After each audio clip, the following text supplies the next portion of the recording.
Painted, painless learning. તો સ્વાધ્યાય 5.1 પછી ઉદાહરણ 7 થી શરૂ થાય છે.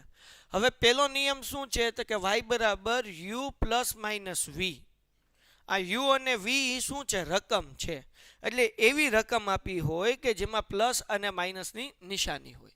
દાખલા તરીકે જુઓ અહીંયા x ની 4 ઘાત માઇનસ 3x નો વર્ગ પ્લસ 2x ઓછા 3.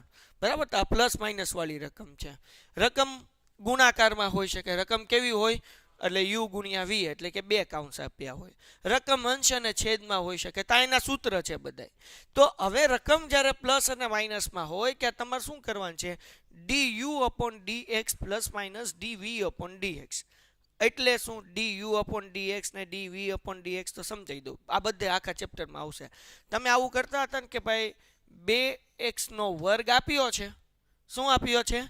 2x નો વર્ગ. તો ઘાત અને સહગુણકનો ગુણાકાર કરવાનો. 2 દુ 4 અને ઘાત જે છે એમાંથી એક હંમેશા શું કરવાનું? માઇનસ. એકચ્યુઅલી આપણે આ 9 - 1 કરીએ છીએ, બીજું કાંઈ નથી કરતા. આ શું કરીએ છીએ? 9 - એટલે ઘાતમાંથી હંમેશા શું થશે? એક શું થશે? માઇનસ થશે. એટલે અહીંયા 2 ઘાતમાંથી 1 ઘાત ગઈ એટલે 1 ઘાત કંઈ લખવાની જરૂર નથી. તો આ જવાબ આપણને શું મળ્યો? 4x. આ વિકલિત કર્યું આપણે. આ શું કર્યું? એટલે કે du upon dx.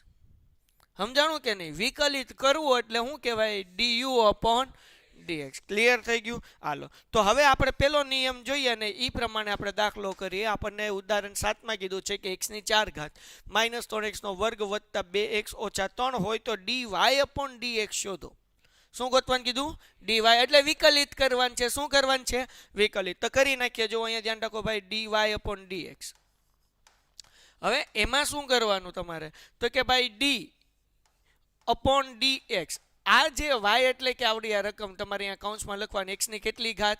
4 ઘાત. x ની કેટલી ઘાત? 4 ઘાત. બરાબર. આ બધી રકમ આપણે અહીંયા લખી નાખીએ છીએ. પછી શું છે ભાઈ? માઇનસ છે d upon dx. આ શું છે ભાઈ? તો કે ભાઈ 3x નો વર્ગ. પછી શું છે? Plus d upon dx. આ શું છે ભાઈ? 2x. હાલો. પછી શું છે? માઇનસ d upon dx અને પછી શું છે? 3. ક્લિયર થઈ ગયું? ડન. હા, એટલે પહેલા લખશું, પછી આપણે એ સ્ટેપ જે છે એ આપણે કરી નાખીએ. લખો તો વધારે સારું. કોઈ આપણો માર્ક્સ ન કાપે, કારણ કે એક્ઝામ્પલમાં બધા સમમાં સ્ટેપ બાય સ્ટેપ છે. બરાબર. હાલો. હવે આપણે આનું સાદું રૂપ આપી દઈએ ડાયરેક્ટ. હવે જુઓ અહીંયા જે છે આ ઘાત અને સહગુણકનો ગુણાકાર કરવાનો છે. તો x ની આગળ કંઈ છે નહીં એટલે શું કરવાનું? 4x. બરાબર. અને આ જે ઘાત છે એમાંથી એક કાઢી નાખવાનો. 4 માંથી 1 જાય એટલે 3. વાર્તા થઈ ગઈ પૂરી. 3 દુ 6. x ની કેટલી ઘાત છે? 2 ઘાત છે. એટલે કેટલી કરી નાખવાની? 1 વત્તા 2 એકા 2 અને ઓછા અહીંયા x નથી એટલે અહીંયા શું થઈ ગયું? 0. તો આપણને જવાબ મળે 4x નો ઘન ઓછા 6x વત્તા 2. દાખલો થઈ ગયો પૂરો. Painted, painless learning.